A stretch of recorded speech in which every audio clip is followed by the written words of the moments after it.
हम्म hello students, तो ये आपकी न्यूमेरिकल पोर्शन की सेकंड वीडियो कूलम्ब्स लॉ की। इस वीडियो में आप कुछ इक्विलिब्रियम प्रॉब्लम सीखेंगे। इक्विलिब्रियम प्रॉब्लम्स एक किस बला का नाम है? तो असल में क्या होता है इसमें देखिएगा। जैसे मान लो एक चार्ज है, दूसरा चार्ज है, एक का चार्ज क्यों है, दूसरे का चार्ज क्यों है, ठीक है। अब बोलता ये है कि इन दोनों के बीच में या कहीं भी साइड में देखो कोई भी चार्ज रखा जा रहा है, इन दोनों के बीच में या साइड में कोई भी चार्ज रखा जा रहा है। अब बोलता यह है कि इस तरीके से आप उस चार्ज को रखो, इस तरीके से रखो कि उस पर नेट फोर्स जीरो, या ये कहता है कि वो इक्विलिब्रियम में हो। इक्विलिब्रियम में समझ गए ना, जितना ये चार्ज फोर्स लगा है उतना ही ये चार्ज फोर्स लगा है, तभी वो इक्विलिब्रियम में होगा। इक्विलिब्रियम में समझते हो ना। जैसे मान लो मेरे को कोई यहाँ से खींच रहा है, मान लो 5 न्यूटन के फोर्स से खींच रहा है, यहाँ से भी कोई 5 न्यूटन के फोर्स से खींच रहा है, तो हम कहाँ जाएंगे? कहीं नहीं जाएंगे, हम यहीं रह जाएंगे। क्यों रह जाएंगे? क्योंकि नेट फोर्स कितना है? जीरो। बात समझ रहे हैं? इसीलिए आपको ये समझा रहे हैं। अब देखिए मान लो ये भी प्लस है, ये भी प्लस है, प्लस क्यों चार्ज है। तीसरा चार्ज कहाँ रखें? दोनों के बीच का डिस्टेंस मान लो, दोनों के बीच स्मॉल एल ले लो, दोनों के बीच का डिस्टेंस बोलो तीसरा चार्ज कहाँ रखें कि वो इक्विलिब्रियम में हो। तो देखिए हम मान लेते हैं यहाँ रखा जा रहा, बड़ा क्यों या छोटा क्यों कुछ भी ले सकते हैं। मान लो यहाँ रखा जा रहा है, ये इसको क्या करेगा? रिपेल करेगा। ये इसको क्या करेगा? रिपेल करेगा। तो फोर्स ऑपोजिट हो गए, तो इक्विलिब्रियम में हो सकता है। अब बात आती है डिस्टेंस की, तो डिस्टेंस कितने डिस्टेंस पर रखा जाएगा, कितने डिस्टेंस पर। तो आपको देखो ये क्वेश्चन तो सिंपल है। क्यों सिंपल है? क्योंकि ये जितना फोर्स ये वाला चार्ज इसके ऊपर लगाएगा, ये वाला चार्ज भी इस पर उतना ही फोर्स लगाएगा। क्यों? क्योंकि दोनों का मैग्नीट्यूड चार्ज सेम है, ठीक है, इसीलिए। ठीक है, तो ये L/2 पर रहेगा, आधे पे रहेगा, L/2 पर। और आप सॉल्व करके अभी हम दूसरे न्यूमेरिकल दिखाएंगे तो आपको समझ में आ जाएगा। L/2 तो ये भी कितना L/2। अच्छा एक सवाल और है, अगर हम ये माइनस क्यू चार्ज रखते तो माइनस क्यू चार्ज रखते तो क्या तब इक्विलिब्रियम में होता? तब भी होता। कैसे? ये इसको क्या करेगा? अट्रैक्ट करेगा।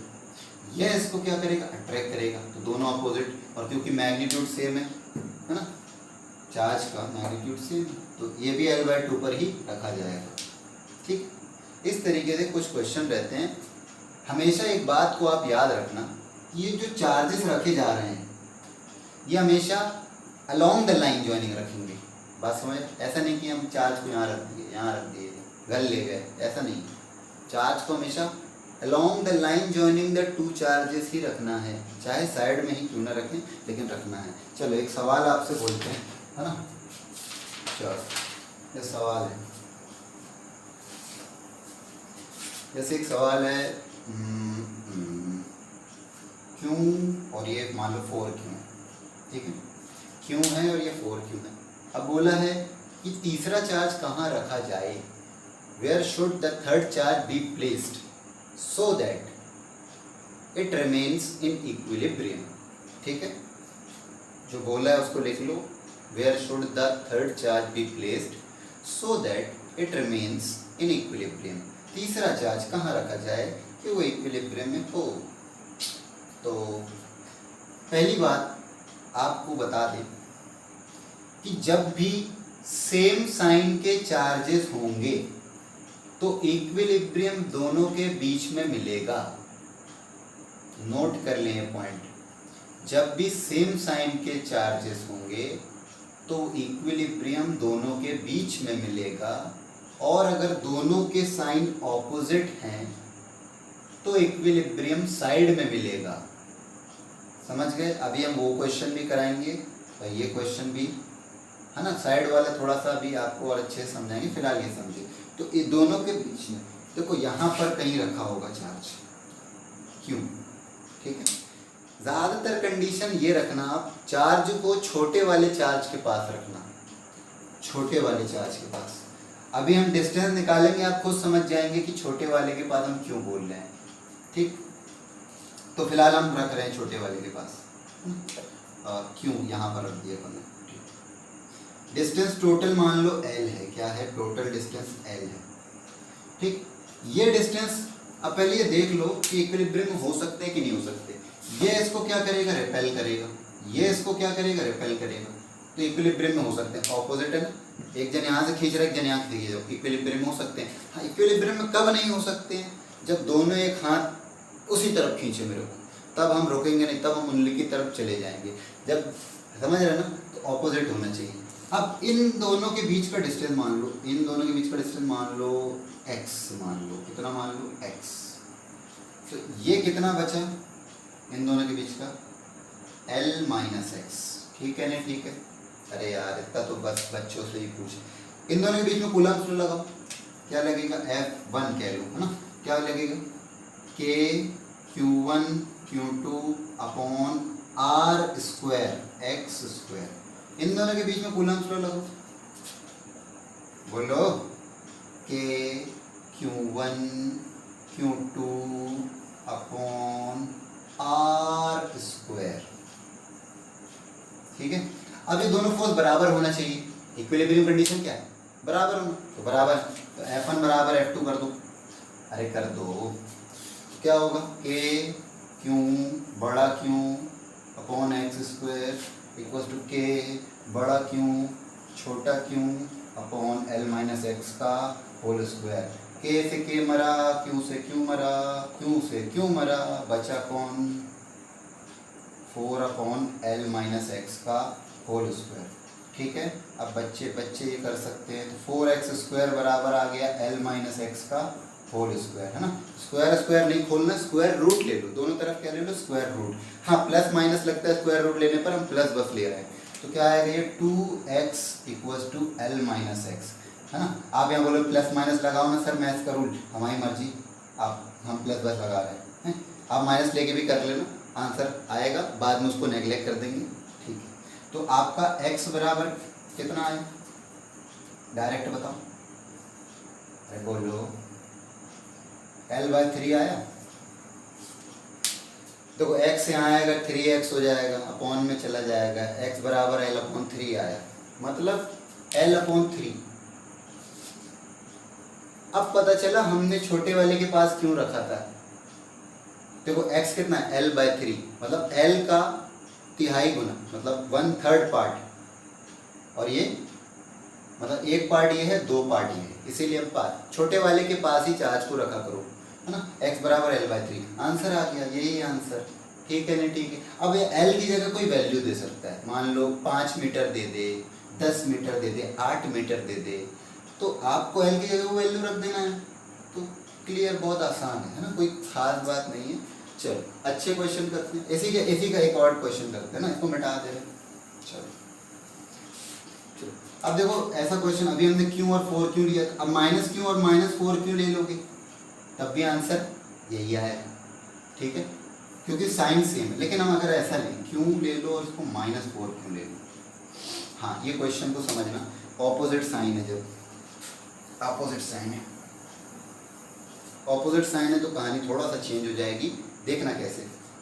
अब जब भी ऑपोजिट साइन हो तो बीच में इक्विलिब्रियम नहीं मिल सकता, क्यों नहीं मिल सकता, देखो मान लो हम चार्ज को यहाँ रख दे रहे हैं, क्वेश्चन वही है, where should the third charge be placed so that it remains in equilibrium. ठीक है, याद कर लो, मतलब लिख लो। अगर हम यहाँ चार्ज को रखते, ये इसको क्या करता है, रिपेल करता, और ये इसको क्या करता, अट्रैक्ट करता। देखो एक ही दिशा में भाग रहा है, मतलब इक्विलिब्रियम में है ही नहीं। इक्विलिब्रियम मतलब समझते हो ना, जितना यहाँ से उतना यहाँ से, और ऑपोजिट लगना चाहिए, ये इक्विलिब्रियम में। आप बोलोगे सर इसको माइनस लेके देख लो, चलो माइनस लेके देख लो, ये इसको क्या करेगा, अट्रैक्ट करेगा, यह इसको क्या करेगा, माइनस माइनस दुश्मनी, तो ये ऐसा रिपेल कर देगा। अभी भी इक्विलिब्रियम में नहीं है, इसका मतलब ये है कि इक्विलिब्रियम बीच में तो नहीं मिलने वाला, ठीक, बीच में तो नहीं मिलने वाला। अब बात आती कहाँ मिलेगा, बात आती है कहाँ मिलेगा, तो देखो बच्चों कहाँ मिलेगा, साइड में मिलेगा, अब आप बोलोगे सर साइड में, किस साइड? एक साइड ये है, दूसरा साइड ये है, किस साइड मिलेगा? तो बच्चों एक बात हम आपको बता रहे हैं, बहुत ध्यान सुनिए। छोटे वाले के साइड मिलेगा, मतलब साइन ही देखो, मैग्नीट्यूड देखो, ये 4 है और ये 1 है, 4 क्यों है और ये 1 क्यों है? तो इसके पास मिलेगा। क्यों? क्योंकि ये ज़्यादा स्ट्रॉन्ग है, और अगर इसके पास हम रख देंगे, मान लो यहाँ रख दिया हमने, तीसरा चार्ज यहाँ रख दिया हमने, यहाँ रख दिया, तो यह इसके ऊपर ज़्यादा फोर्स लगाएगा। क्यों? मैग्नीट्यूड भी चार्ज का ज़्यादा है और डिस्टेंस भी कम है। फोर्स आपका क्या कहता है, कूलम्ब्स लॉ क्या कहता है, डायरेक्टली प्रोपोर्शनल टू के Q1 Q2 upon R square होता कि नहीं होता? मतलब ये है कि ये जो फोर्स है, ये अगर कम है तो ये ज़्यादा, और इन दोनों का मैग्नीट्यूड ज़्यादा है तो ये ज़्यादा, इसमें दोनों कंडीशन सेटिस्फाई हो रही है, ठीक है? मतलब ये बहुत ज़्यादा फोर्स लगाएगा। लेकिन बात इसकी और इसकी होगी, यह इसके ऊपर कम फोर्स लगाएगा, क्योंकि दूरी ज़्यादा तो फोर्स कम, और मैग्नीट्यूड भी कम तो फोर्स कम, तो बहुत कम फोर्स लगेगा, और इससे बहुत ज़्यादा लगेगा, तो इक्विलिब्रियम पॉसिबल नहीं है। हाँ, यहाँ रखेंगे, यहाँ इक्विलिब्रियम पॉसिबल है, ठीक है? यहाँ इक्विलिब्रियम पॉसिबल है। क्यों है? ये इसके ऊपर फोर्स लगाएगा, मैग्नीट्यूड कम है लेकिन मैग्नीट्यूड इसका कम है लेकिन डिस्टेंस भी कम है, तो ज़्यादा फोर्स लगा पाएगा। इसका मैग्नीट्यूड ज़्यादा है लेकिन दूरी कम है, तो फोर्स बिल्कुल इक्विवेलेंट दोनों का हो जाएगा, है ना? तो अब देखो, समझ गए नहीं समझ गए? इन दोनों के बीच की दूरी मान लो कितनी, L मान लो, ठीक है? तो ये दूरी कितनी हो जाएगी, ये मान लो x है, क्या है ये x है, तो इन दोनों के बीच की दूरी कितनी बताओ, L प्लस x, ठीक है? अगेन लगा दो, इन दोनों के बीच के फोर्स को हम क्या दे रहे हैं, सॉरी गलत कर दिए, इसको रिपेल करेगा, ये इसको अट्रैक्ट करेगा, इसको F1 कह दो, इसको F2 कह दो, कुछ भी कह दो। F1 कितना होगा, मतलब इन दोनों के बीच का फोर्स बताओ, K Q1 छोटा Q, Q2 बड़ा Q, दोनों के बीच की दूरी x, कूलम्ब्स लॉ तो लगा पा रहे हो ना, F2 लगाओ, इन दोनों के बीच लगाओ, इन दोनों के बीच में K Q1 4Q, देखो साइन नहीं लेना, Q2 बड़ा Q अपॉन दोनों के बीच की दूरी L प्लस x का स्क्वायर, दोनों बराबर होंगे फोर्स, तभी तो इक्विलिब्रियम कर दो, दोनों फोर्स बराबर कर दो, तो K छोटा Q बड़ा Q अपॉन x स्क्वायर बराबर K 4Q upon L plus x का होल स्क्वायर। K से K मार डालो, Q से Q भी मार डालो, बड़ा Q से बड़ा Q मार डालो, तो क्या बचेगा 4x square equal to L plus x का होल स्क्वायर, यही आएगा, अरे यही आएगा। तो अगेन रूट स्क्वायर रूट ले लो, है ना, प्लस ले लो, प्लस माइनस लगता है, प्लस बस ले लो, तो x कितना आएगा L, x कितना आएगा L, मतलब ये L दूरी पर होगा, तो और दूर होगा, है ना, और दूर होगा यहाँ से L दूरी पर, ठीक है, L, है ना? अगर ये मीटर में दिया है तो ये मीटर लिख लेना, सेंटीमीटर में दिया तो सेंटीमीटर लिख लेना, ठीक है? तो इस टाइप के न्यूमेरिकल है, एक टाइप के, और कंपटीशन में आता है जेडबलई में क्वेश्चन आया हुआ है, एक क्वेश्चन आप लोग को क्वेश्चन को करने के लिए बता रहे हैं, क्या क्वेश्चन है, find out the magnitude nature and position of, question को हम लिखेंगे, इसको मिटा रहे हैं, find out the magnitude nature and position of the third charge so that all the three charges will be in equilibrium, समझ जाना। हाँ जी, उम्मीद करते हैं आपने क्वेश्चन को देखा है। Find out the magnitude nature or position of the third charge so that all the three charges will be equilibrium। ठीक है, क्वेश्चन क्या है? क्वेश्चन ये है, क्वेश्चन क्यों और फोर क्यों, जो शुरुआत क्वेश्चन करेगा, शुरुआत में जो क्वेश्चन क्यों फायदा मिल जाएगा इसमें। चलिए, तीसरा चार्ज कहाँ रखा जाए कि ऑल द थ्री चार्जेस हैं। ये वाला क्वेश्चन वैसे क्वेश्चन से थोड़ा सा डिफरेंट है, समझना क्यों। तीनों चार्जेस इक्विलिब्रियम होना चाहिए। अभी तक हम जो क्वेश्चन करते थे उसमें सिर्फ बीच वाला जो तीसरा चार्ज रखते थे वो इक्विलिब्रियम में होता था, ये दोनों इक्विलिब्रियम में नहीं होते थे। लेकिन तीसरा चार्ज जब हम रखेंगे यहाँ पर तो तीनों इक्विलिब्रियम में होना चाहिए। तो पहली बात तो आपको पता है बीच में रखेंगे यहाँ कहीं, क्यों? ठीक है ना। और ये दूरी L है, तो ये कितनी होती थी, ये आपने कैलकुलेट की थी अभी, इन दोनों के बीच की दूरी कितनी कैलकुलेट की थी? L/3 शायद की थी, L/3 की थी ना, जहाँ तक L/3 की थी। हाँ, अब देखिए ये वाला चार्ज इक्विलिब्रियम में है ना। हाँ, अब भी अपन देख चुके हैं क्या ये वाला चार्ज इक्विलिब्रियम में है? तो देखो यह इसको रिपेल कर रहा है, यह इसको रिपेल कर रहा है, तो ये चार्ज तो इक्विलिब्रियम में नहीं हुआ ना। देखो दोनों यहाँ, इसके मामले में एक यहाँ, इसके मामले में ये इसको यहाँ ढकेल रहा है, ये इसको यहाँ ढकेल रहा है, तो इक्विलिब्रियम में है। इसके मामले में ये इसको यहाँ ढकेल रहा है, ये इसको यहाँ ढकेल रहा है, तो इक्विलिब्रियम में तो है ही नहीं। अब क्या करें, क्या करें, क्या करें, क्या करें? कुछ नहीं करें, यहाँ माइनस आएगा। चार्ज जो होगा उसका नेचर पता चल गया, माइनस है, नेचर निकालना था। पोजीशन निकाल चुके हैं L/3, जिसको नहीं पता देख ले कुछ वो रिवाइंड करके। अब बचा है मैग्नीट्यूड ऑफ चार्ज। ठीक है, एक क्वेश्चन में सिर्फ मैग्नीट्यूड पूछा है DEE क्वेश्चन में, तो आपसे सिर्फ मैग्नीट्यूड ही पूछते हैं, तब भी आपको ये सब निकालना पड़ेगा, है ना। चलो अब देखो बहुत तेजी से। अब माइनस जब हम कर दिए तो ये इसको क्या करेगा, अपनी तरफ बुलाएगा, यह इसको क्या करेगा, दूर भगाएगा। अब इसको चेक करते हैं, यह इसको अपनी तरफ बुलाएगा और यह इसको अपने से दूर भगाएगा। Now all the three charges are in equilibrium. ठीक है। हाँ, अब क्यों निकालना है, बड़ा क्यों की वैल्यू निकालना है, बड़ा क्यों की वैल्यू निकालना है। तो कैसे फॉर्मूला, इन दोनों के बीच में और इन दोनों के बीच में कूलम्ब लगा दो, इन दोनों के बीच में लगाओ। आप बोले थे इन दोनों के और इन दोनों के बीच में लगाएंगे, इन दोनों के बीच में अगर लगाएंगे तो क्यों, बड़ा क्यों कैंसिल हो जाएगा, इसलिए इन दोनों के बीच में लगाएंगे कूलम्ब लॉ। उसको मैं F1 नाम देके बताऊँ, कितना K इन दोनों के बीच में लगाओ, तो F1 नाम दे दो।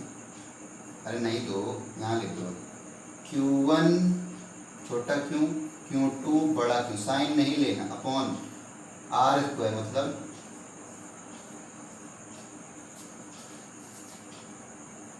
क्या बोल गया मुंह में, L/3 का स्क्वायर। ठीक, अब इसके और इसके बीच में कूलम्ब लॉ लगाओ। F2 क्या दो, K छोटा Q, सॉरी K हाँ छोटा Q 4Q अपॉन L²। ठीक है, दोनों बराबर कर दो, F1 बराबर F2 कर दो, तो K छोटा Q बड़ा Q अपॉन L² और अपॉन में 9 आएगा तो ऊपर चढ़ा दे 9। ठीक, यहाँ पर K छोटा Q 4Q अपॉन L²। ठीक, L² से L² को कैंसिल कर दो, और कुछ भी चीज़ कैंसिल हो रहा है तो Q से ये Q कैंसिल कर दो, L² से L² कैंसिल कर दो, तो आपका जो बड़ा क्यों आएगा वो 4/9, सॉरी के से के भी मार दो, 4/9 क्यों। ओवरऑल आंसर आएगा के इक्वल टू -4/9 क्यों। -4 माइनस क्यों लिखा हमने, क्योंकि देखो लोग ये माइनस है ना, इसलिए -4/9 क्यों। ठीक है, तो ये आंसर है। तो इस टाइप के न्यूमेरिकल्स आपको कंपटीशन वगैरह में, सीबीएसई बोर्ड वगैरह में इसके पहले वाले टाइप के न्यूमेरिकल आते हैं। ठीक है, तो ऐसे न्यूमेरिकल्स करते रहेंगे अपन। और ये अपनी इलेक्ट्रोस्टैटिक्स की 3rd वीडियो हो गई। हाँ, ऐसी वीडियोस बनाते जाएंगे, कुछ और नए नए टॉपिक्स पढ़ाएंगे आपको, अच्छे टॉपिक्स पढ़ाएंगे, अच्छी चीज़ें, अच्छी ट्रिक्स बताएंगे। बस आप बने रहें हमारे साथ, सपोर्ट करें इस चैनल को। शुक्रिया।